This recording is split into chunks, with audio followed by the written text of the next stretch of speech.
조류학자 한 분을 취재한 적이 있습니다. 무인도의 벼랑에서 국내에서 멸종된 것으로 알려진 새의 둥지와 알을 발견했을 때 만세를 부르다가 줄을 놓쳐 죽을 뻔했다, 이렇게 말씀하시면서 저를 웃기셨죠. 촬영 중이던 그 즈음에도 몇 달째 집에 들어가지 않고 새를 찾아 헤매고 계셨습니다. 왜 그렇게 새를 좋아하세요? 하니 우선은 팔자소관을 말씀하셨고, 두 번째로는 자유로움을 들었습니다. 하늘을 나는 새들의 자유로움, 그 거침없음이 좋다는 것이었습니다. 시베리아부터 오세아니아까지를 넘나드는 그 드넓은 날개짓이 마음에 든다는 얘기였죠. 호랑이만 해도 휴전선을 못 넘잖아요. 고속도로 하나만 놔도 짐승들은 길이 끊겨요. 하지만 새는 다르잖아요. 그럴싸했습니다. 특히 1970년 10월 3일 북한에서 세상을 떠난 국내 1세대 조류학자 원홍구 박사에게도 그 이유는 더욱 절실하게 다가왔을지도 모릅니다. 원홍구 박사는 해방 이전 조선조류연구의 선구자이자 유일하다시피 한 존재였습니다. 그 아들들도 부전자전, 장남 병위는 만주와 조선의 쥐연구의 대가였고, 아버지의 뒤를 항시 따라다니며 새에 관심을 보이던 막내 병우는 원산농업대학을 졸업하며 아버지의 후학이 될 채비를 하고 있었습니다. 그런데 전쟁이 이 가족을 갈라놨습니다. 아버지와 딸들은 북한에 남았고 아들들은 남쪽에서 터를 잡게 됩니다. 하지만 원씨 가족은 운이 좋았습니다. 양쪽 다 국가 최고 지도부의 신뢰를 받으며 안정적인 연구를 할 수 있었던 거죠. 북한의 김일성은 주택과 승용차를 제공하는 등 최상의 대우를 했고, 원홍구 박사가 죽은 뒤 애국 열사릉에 안장하는 등 최선의 예우를 합니다. 이외 어찌됐든 월남자 가족이었을 텐데 말이죠. 한편 남쪽으로 온 아들 원병호는 군 복무 시 박정희의 부관이 됐던 인연으로 이후 박정희 대통령의 전폭적 지원을 받는 행운을 누렸다고 합니다.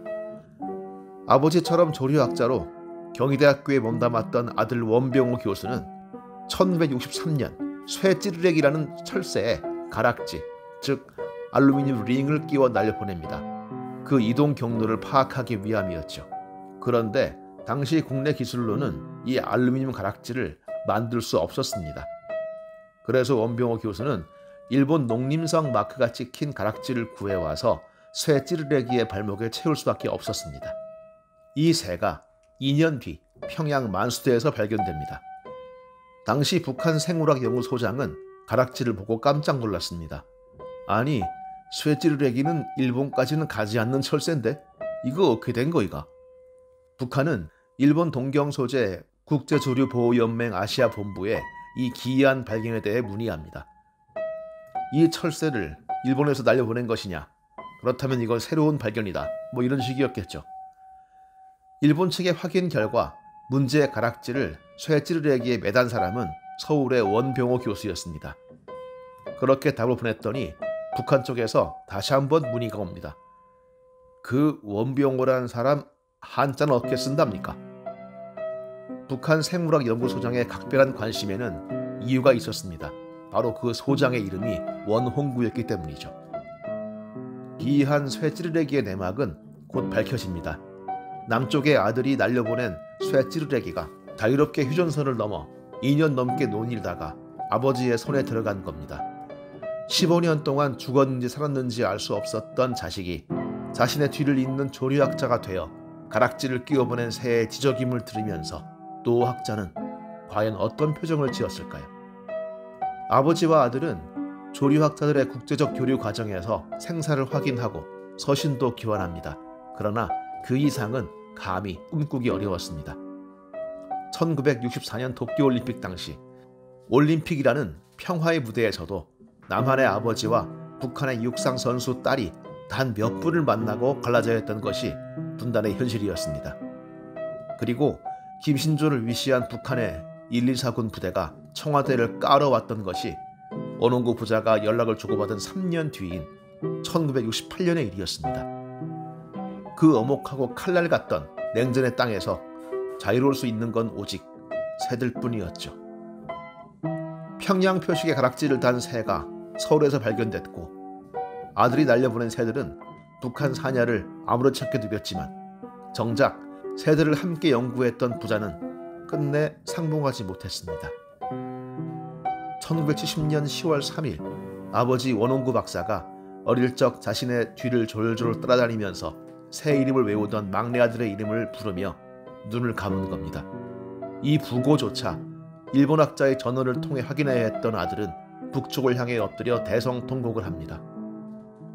그로부터 20년 뒤 고 원홍구 박사의 기일인 1990년 10월 3일 같은 분단 국가였던 독일의 통일이 선언됩니다. 그 찢어질 듯한 환호와 열광의 도가니 앞에서 아버지의 20주기를 맞은 노학자가 어떤 마음이었을지는 짐작하기 어렵지 않습니다. 새 발목에 맨 가락지로 아버지에게 자신의 존재를 알렸고 평양이 새겨진 가락지를 찾으며 아버지의 흔적에 가슴 떨어야 했던 날들이 딱따구리의 부리가 돼 그 폐부를 쪼아댔을 겁니다. 새들만도 못한 분단국가의 국민된 처지가 검독수리의 발톱처럼 눈가를 후벼 팠을 겁니다. 서두에 언급했던 조류학자는 촬영 뒤 술자리에서 노래 한 곡을 청하는 제게 한 노래를 불러주었습니다. 오래전에 우리 곁에서 사라졌다는 새에 대한 노래.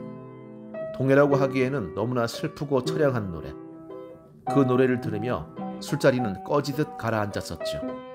어쩐지 그 노래가 원병호 박사의 마음을 담은 것 같아 옮겨둡니다.